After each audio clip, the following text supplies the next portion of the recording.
Hi guys, welcome back to my channel. If you're new on this channel, my name is Chisom and I'm a tech girly and creator based in the United Kingdom. Welcome to today's video. You've already seen the title. You're here because you want to learn how to apply for the UK Global Talent Visa, setting up your application, submitting your application, and finally getting the visa. And this video has been requested by a lot of people on Instagram, on Twitter, on LinkedIn, and even here on YouTube. And because I love sharing, I decided to do a comprehensive video on how you can apply successfully for the UK Global Talent Visa. So I have my laptop here and I'm just going to be going through the Technician Global Talent Visa guide on this video. So let me tell you about my experience. If you've probably watched my relocation video, the first video I made when I moved to the UK, I mentioned that I applied for the UK Global Talent Visa via Technician because I am in the IT space. And I had known about this visa for a very long time, I think since 2021, but I didn't really feel that I was qualified. A lot of people were telling me, oh, Jisom, you're qualified, you're gonna apply for this visa. But I didn't really feel I was qualified, but I'm sure that that's what some people would actually feel because, you know, you feel like, okay, you've not done so much in your career, you've not done a lot of public facing things. But I can assure you that if you actually sit down and assess the things you've been able to do throughout these years, you realize that you're actually qualified. So I went through the Technician guide like everybody would, and I started putting together my documents, the things that I felt that were missing. I started making like very intentional steps to make sure that my application was very strong. So when I was doing my application, you know, I gave it to a couple of people to help me review. It wasn't like, you know, a straightforward process for me.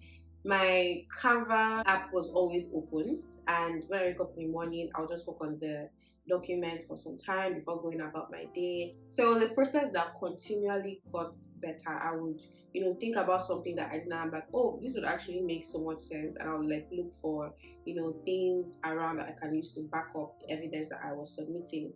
So when I was done with the documents, I submitted 10 evidences in total. If you don't know what evidences are, I will be getting to that in this video.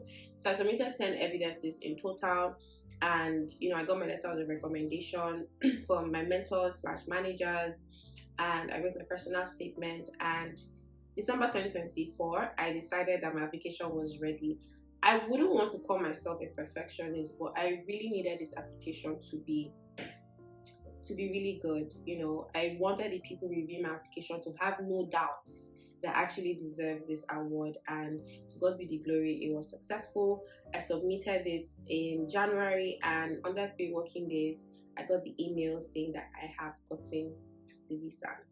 And so that is my own story, and on this video I want to teach you, or I want to just explain to you the process that you can go through in order to submit your own application, so that you either be making a video like this or you'll be telling someone else how to apply successfully. So let's begin.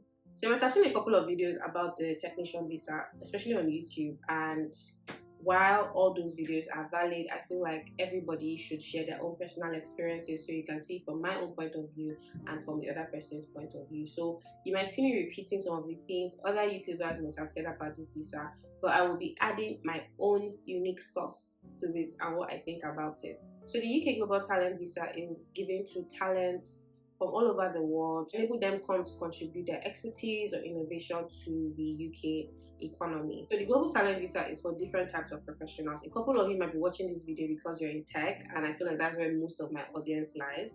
But it's also open to people in music, it's open to people in fashion, it's open to people in architecture. So there are different endorsing bodies for people in these categories. So if you know that you fall in any of these categories aside technology, I would advise you to go and check the endorsing body and probably look for people that have made videos on that endorsing body. But on this video, I'm going to be focusing on Technician as the endorsing body for the UK Global Talent Visa, the IT sector. So the visa gives you the opportunity to work, to study, to be self-employed, to open your company in the UK without any other authorization. So depending on the kind of visa you get, you can either have like a 3-year or a 5-year visa before you now apply for indefinite leave to remain, which is your ILR, that will put you on the path to become a British citizen. So I'm just going to be going through the Technician website, and I want you guys to do so with me. I'll be putting the link in the description box. So Technician typically has 2 types of applicants, either falling into the technical applicant category or the non-technical applicant category. This is important because you want to make sure that you are not falling into the category that Technician is not accepting applications from. So for technical applicants, you can be DevOps engineers, AI engineers, machine learning, data engineers, mobile app developers, UI UX, all those technical roles. And you can also be like a CTO in a company, a VP, or a VR/AR developer. That's for the technical side. Now for business applicants, you can be a growth marketer. So I don't want to mention the things on this list. I just want to mention things that people can easily relate to it. So you can either be a growth marketer, you can either be a product manager, you can be a sales expert, you can be a CMO, and all other non-technical roles you find in the tech space. Now this is the caveat. It says here that some specialisms are not generally considered suitable, like people in consulting, outsourcing, corporate roles, junior investors / analyst roles, and business skills. So this means that if you fall into any of these categories mentioned on this website, you might not be eligible to apply for the visa. And it also helps you because some people or some agencies might come to reach out to you and you tell them, I work as a consultant or I work as a junior analyst, and they'll be like, bring your application, we'll do it for you. So it's stated clearly here that these specialisms are not suitable for the visa. So let's look at useful definitions. There are some keywords that are always used on this website, which is digital technology sector and product-led. So Technician explains product-led company as businesses that provide a proprietary digital technical service / product / platform / hardware as their primary revenue source. So you also want to make sure that whatever company that you're working in falls into the digital technology sector or product-led companies. So now I'm saying this because I've had a couple of one-on-ones with people already consulting for this visa, and the issue with their application is not that they didn't do the work, it's because the company they were working for did not fall under the product-led category. And I'm talking about people that have been rejected from Technician and they keep applying over and over again. But the problem is not in the work they're doing. The problem was basically in the type of company they were working in. So you need to take note of this. So the eligibility criteria is 2 options. So we have the exceptional talent and we have exceptional promise. So the exceptional talent is for people that have more than 5 years of industry experience. So if you put all your industry experience together, it's 5 years plus. And exceptional promise for people with less than 5 years of professional experience. Now, I'm not talking about volunteering experience. I'm talking about like actual work experience that you did in a product-led company. How you access this yourself? Some people that have more than 5 years of experience usually get their applications rejected if they apply for exceptional promise. While some people that apply for an exceptional promise visa, if they see that your application is very good, it's very nice, you've done a lot of accomplishments and you've had a lot of achievements, they will not go ahead to award you the exceptional talent visa, which is a good thing if you ask me. So the exceptional talent and exceptional promise routes have 2 different criteria, but they are not so different. So if you're applying for the exceptional talent route, you need to show that you've been recognized as a leading talent in the digital technology sector for the last 5 years. The exceptional promise route is for people with less than 5 years, and they need to show that they've been recognized as a potential leading talent in the last 5 years. So you've seen the difference. The talent needs to have shown that they have been recognized, while the promise needs to show that they've been recognized as a potential. That's someone that is promising, someone that has the potential to become a leader in that space. And it also adds that you must be at the early stages of your career. So if you have 7 years of experience and you go ahead to apply for exceptional promise, and they figure out that you have more than 5 years of experience, I don't think they will accept your application because you're applying for something that you're bigger than. So you must be at the early stages of your career. Now, I'll just go through this. There's also a fast track option if you're in some of these programs on the website. You can check that out later. Techstars, Ignite, Founders Factory, Cylon, and so forth. So let's move over to the application process. The first stage is the stage 1, and the second stage is the stage 2. The stage 1 application process is when you submit your application through Technician. When Technician has this, your application, they take like 8 weeks, of which is actually a lot because I got mine faster. If it gets accepted, you will now be forwarded to apply for the stage 2 visa, which is where you pay your health surcharge fees, your visa fees, and you now go ahead to start, booking your flights to come here. On the first stage, you're just paying the application fee, which is about 500 and something pounds. Then moving forward to the second stage, you pay the visa fee and the health surcharge fee. Now, what happens if your application doesn't get accepted? There's an option to review your application and resubmit again. Now, with this reviewing, there is a little caveat because when they're reviewing your application, you're not allowed to submit additional evidence. You're just allowed to, defend the things that you submitted. Because if they send back your application, they will send you like a very descriptive document on why your application was rejected. So with this review, a lot of people have been successful. So I've seen some people that have submitted their applications, it didn't get through, but they did like an appeal and they ended up accepting the application. So now let's do like a little checklist. You should know where you fall. Are you applying as a technical applicant or a non-technical applicant? You should also know whether you're going to apply for the promise or the exceptional talent visa. And most importantly, once I found out now if the company that you're working with is product-led or is in the digital technology sector. If you've gone through the whole checklist and you're like, okay, I'm here, then let's move forward. So the first thing is the document checklist. You need to provide some documents, and I'll just go through it in a certain order. So the first thing is your personal statement. Second thing is your CV. The third thing is 3 letters of recommendation. And the fourth thing is your 10 pieces of evidence. So now let's start with your personal statement. Your personal statement is a maximum of 1,000 words in length document explaining the contribution you're coming to the UK to make, why you want to come to the UK, what is your planned occupation in the UK, what region or city are you going to be staying in, and how will the UK sector digital technology benefit from your work. So things like the things that you plan to do, activities you plan to host, companies that you want to build, and all of that. So I feel like for every visa process, this is one of the documents that you need to pour out your whole heart into writing. And anytime I'm advising people on how to write a good personal statement is you need to flex your storytelling skills. You need to be able to show them who you are, your ambitions, your passions, and the things that you want to do. Like they need to be able to understand you as a person. And how I wrote mine was I basically backdated to when I was, about 6-7 years old, and my dad got my first desktop in the house. We had a computer tutor. Going on to school, I really loved going to the computer lab, getting my first job in my dream company, writing a book, opening a YouTube channel, starting mentorship, speaking at events. So I literally took them through a trajectory of my entire career journey. So you need to tell a good story, and not just a good story, you need to be able to measure impact in your personal statement. What have you been able to do?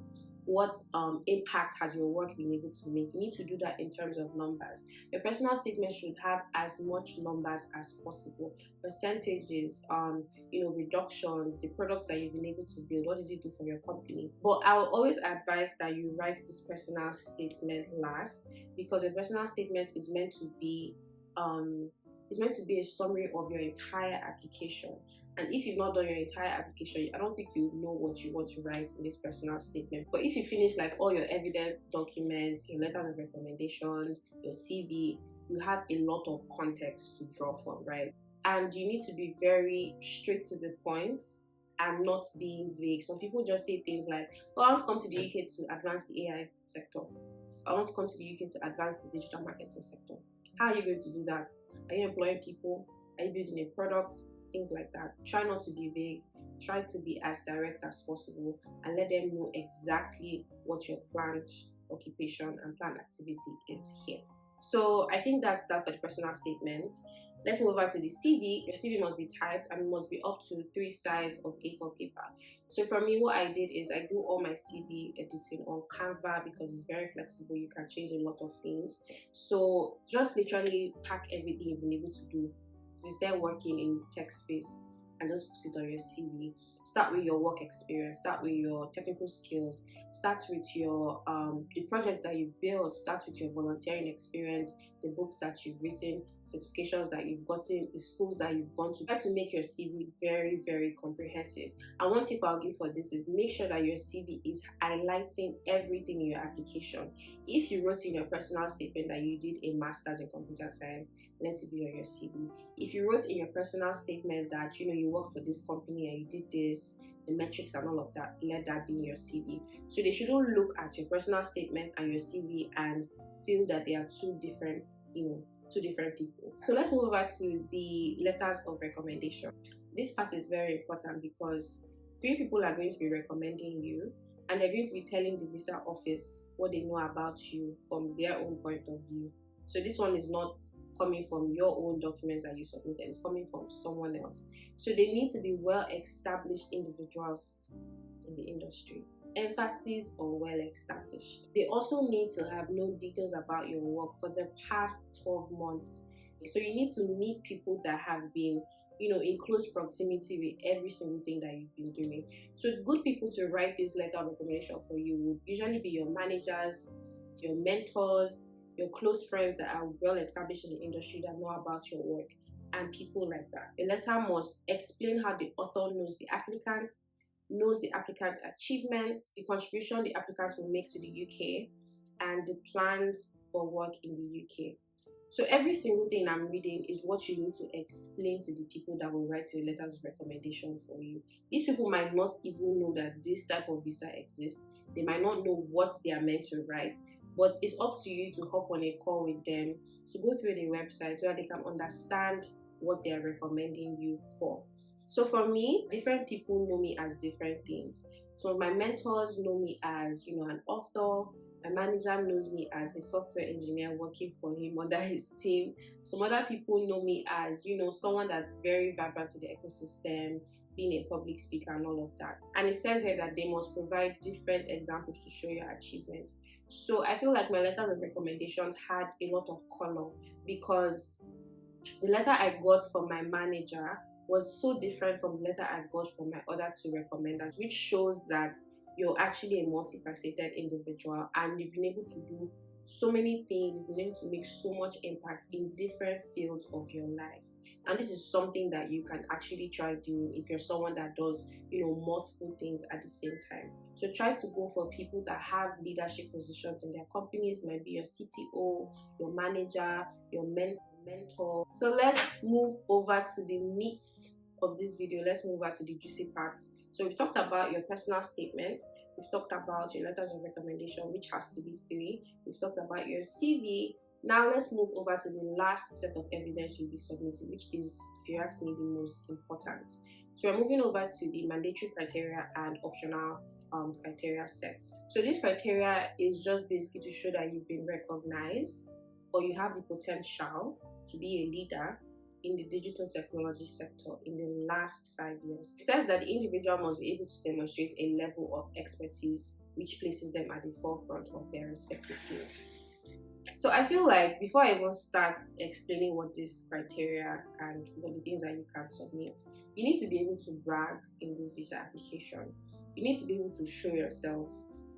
I know you might be typing something and you'll be like, oh, I was the best person in my team because I had a lot of impact. I made my company a lot of money. You might be saying, oh my God, I don't want to brag. That's too much bragging. Please brag. Brag as much as you can. Tell people what you've been able to do, the impact that you've been able to have. They need to know this thing. That's the only way that you can ascertain that you're either going to be a leader or that you have been acting as a leader. So when I'm listing this evidence out for you, try to think of something. Try to jog your memory to the things that you've been able to do, things that you've been able to contribute to, things that you've done so well. It might not even be so well, but you actually did them. So this is something that will make you stand out in your application. So let's start from the first piece of evidence, which is you led the growth of a product-led digital technology company product or team inside a company, as evidenced by news clippings, lines of code, or similar evidences. So this mandatory criteria, the first evidence is you led the growth of a product in a product-led digital technology company. Now let me give you an example. Maybe you were hired as a senior product manager in a company and you guys were launching a product. You led the growth of that product. You did everything possible to make sure that product went from the initial phase to launch. You guys now have users, you acquired users. This is where your application or your evidence list will shine. Emphasis on led. So you can evidence this by describing your work. What did you do? How did you contribute? Some metrics and all of that. News clippings. Did your product make it to the news? Did some news channels feature your product? Lines of code, if you were a developer, what kind of pull requests did you make? Were they merged? And if they were merged, can we see screenshots of that? And the third thing under mandatory criteria is you led the growth of a non-profit organization or social enterprise. So if you're in the tech community or tech ecosystem like me, there are a lot of communities that we have. So if at any point in your career, you've actually volunteered to do something at those communities, volunteered as a mentor, volunteered as a hackathon judge, volunteered as a programs manager, community manager, this is where that will shine. And you need to show evidence by getting a letter from the head of that community, news clippings describing your work, or similar evidence to show that you actually played a huge role in that community and your work had a lot of impact. So the next thing is, outside of your normal day-to-day, you were a significant contributor to a substantial open source project. So outside of your work, outside of your 9 to 5, you contributed to an open source project. And this might be a project or a product that you built and you made it open source. This might be a project from, all these initiatives like Hacktober. There's Hacktober coming up this October, where you can contribute to open source projects, have them merged, and you get yourself like a t-shirt. I don't know if they still do that, but that's something that you can use for this evidence. Or even if your friend had an open source project that you contributed to, this is where it stands. This one is you have received national or internationally recognized awards. So for this, you don't need to, if you're thinking about yourself in this category, you don't need to maybe be on stage receiving an award, or that's still valid, but think of times where they have nominated you for an award. Think of times where they've recognized you nationally. Think of times where they've recognized you internationally as well. Maybe a certain company in the US loved your work and they featured you in their magazine. So it doesn't really have to be an award, but it can be like a form of recognition. So this can also be, prizes or awards of excellence. So if you can think of anywhere, it might be an article, it might be a book, it might be a community, anywhere that they've recognized you as someone of excellence or someone that has done great work, this will surface. I think for me, I used some of the awards that I had won. I used some of the awards that they nominated me for. I also used some of the awards that I became a finalist in. So I basically gave them as much evidence as possible. And sometimes you might be saying, oh, I haven't won an award. I don't think I was in a contest, but I didn't win. It doesn't matter. Still add that even though you were nominated. So the next evidence here is high-profile digital technology events. So here you want to show that you've been invited to speak at a very high-profile event. You would definitely want to collect the letter of reference from the person that hosted that event, the attendance size, because it needs to be, you cannot say that you attended an event that there were like 30 people and you call it high-profile. Well, it might actually be high-profile, but everybody knows that these people deal with numbers here. So did it get in the news? If you went for a conference, did it get in the news? So those are things that you can add as well. And I'm so happy because almost all the events have spoken at either had news coverage, YouTube coverage, or one kind of coverage. And this was very good for me because when I was looking for these videos, when I was looking for evidences to back up all the speaking engagements that I've been able to do, I easily found them on YouTube. I basically just typed Chisomoko and I was seeing my face in different events, and I was like, thank you to the event organizers for making sure that these events were covered. And for high profile, I did not use all my events. I used all the events that had a certain kind of footing. There were conferences that I had attended that, Bella Niger carried, Channels TV carried, Arise TV carried. So I just went to their channels to get those news coverages and articles as well that they were featured in. So which was really good. So this is your sign that you need to be more intentional about the kind of events that you're attending if you plan to apply for this visa, so that when you're putting your application, you know that your events were really solid. Just one thing. So the next is publish material in a professional or major trade publication. So if there's any news channel that has recognized you, might be CNN. I don't know why I'm speaking it on this video, but maybe CNN has featured you on their channel, or BBC Africa. This is where you can put that. So emphasis on major trade. I think for me, I used a lot of my recognitions from Vanguard News. There was a time that they spotlighted my book. There was a time that Business Day also spotlighted me as the woman of the day. And there was a time I appeared on Channels TV for Women in Tech Nigeria or something like that. So I just used all of that. And there were so many more TV channels that had featured me. So I just, started looking for them and I put them, into my application.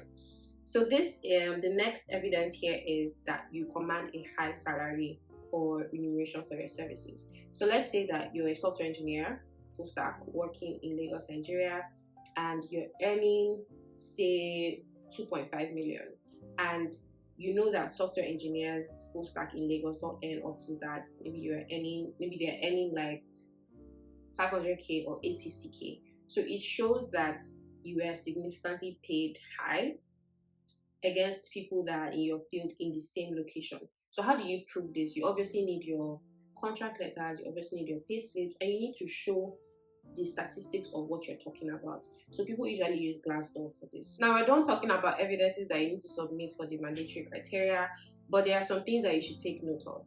It says here that media recognition that comes in form of, LinkedIn, Medium, or even articles that you publish by yourself are not sufficient. So you should take note of that. Where possible, also include supporting data to show the number of page views for that recognition, downloads, or quantifiable metrics. So I think one of the things in this application is the fact that you need to pay close attention to what is on this page, so you make sure that you're doing the right thing.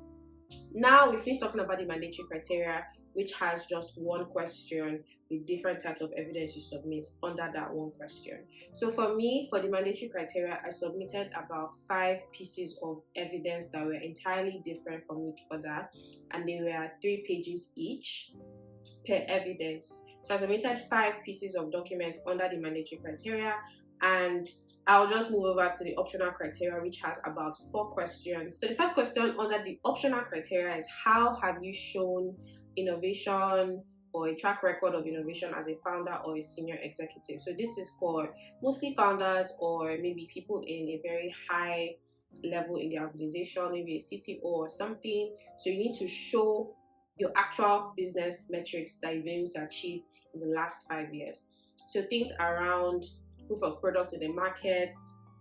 You're talking about like your revenue, your formal accounts of your business, your customer numbers, your IP, your Google patent. So this is more founder focused. So if you're applying as a founder or as someone who owns a product, you need to show substantial evidence that your product is either in the market, it has this number of downloads, it's made you so and so money, you've been featured on, Y Combinator, for people that are watching this video that have, that kind of recognition. So this number 1 of optional criteria is very founder focused. So down to number 2, the second question under optional criteria, which is the one I use, is show how you have been recognized for your work outside of your immediate occupation.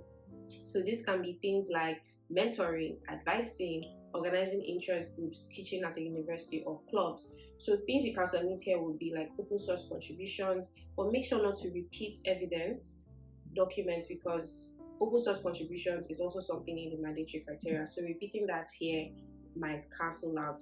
Your GitHub profile showing participation in a collaborative project, the Stack Overflow profile for people that were doing, that were helping people out on Stack Overflow, they gave stars, so that also works as well. Your contribution should show a track record. So if you just helped somebody on Stack Overflow once, it doesn't count. Talks or conferences that have significant viewership. So this is where the bulk of my evidence was, because global speaker here. The conferences must be widely regarded as sector-leading events. So my light has gone off, but please bear with me. I really do hope that this video is not dark. So I just handpicked most of the events that I've done that were AI focused, big data focused, data quality focused, things that are aligned with the criteria that I was submitting. So if you've attended conferences, if you've spoken at events, hosted workshops, please make sure that these conferences were not hosted by your company, and also make sure that you can get substantial evidence from the organizers of this conference. So the next is news article that exemplifies thought leadership. I think for here I used various recognitions I've gotten. I've gotten recognitions from a couple of news articles. So if they've ever featured you in a news article, this is where you need to show that piece of evidence. So a screenshot, how many views the article had, what was your impact, what are they talking about. So if they featured you as a fashion designer in that article and you're applying as a software engineer, it doesn't match. Another thing I failed to mention is the fact that your application must be consistent. From your personal statement to your CV to your letters of recommendation to your evidence list must show consistency that you are applying as a software engineer. Evidence of mentorship must be an activity outside of your organization. So if you were a mentor in your organization, it won't count. I think for me, this was where I would have made a mistake, because in my previous company, I did a lot of mentorships, but I couldn't use that because it was under my organization. So I had to use evidence of mentorships that I have done on structured programs for this. So the third question here is, how do you demonstrate that you have made significant technical or commercial contributions to a field as a founder, board member, or employee of a product-led company? So this is where, people like us that are not founders yet, this is where your application would shine. So for me, as a software engineer working at a digital product-led company, I listed down every single impact I have made in my company. So you need to show that you either led or you contributed to the development of a product, or you were a key engineer in a startup. So you can use things like your letter of employment, news clippings from the product that you contributed to, GitHub accounts if possible. But another thing I'll point out is so many people make the mistake of putting mediocre work on this application. So let's say you attended stand-ups and you fixed bugs. I mean, that's what a normal engineer would do, right?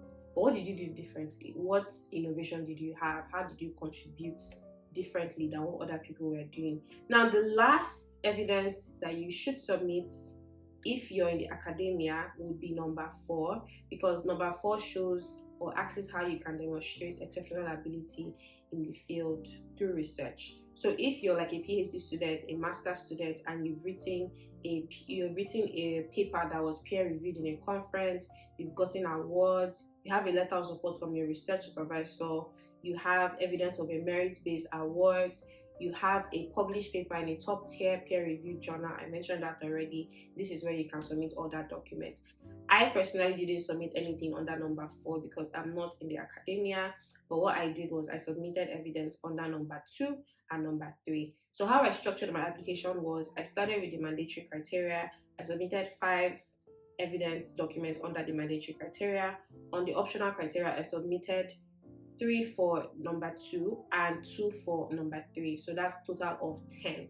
So make sure that you label your documents properly so that they know the criteria that you're submitting from.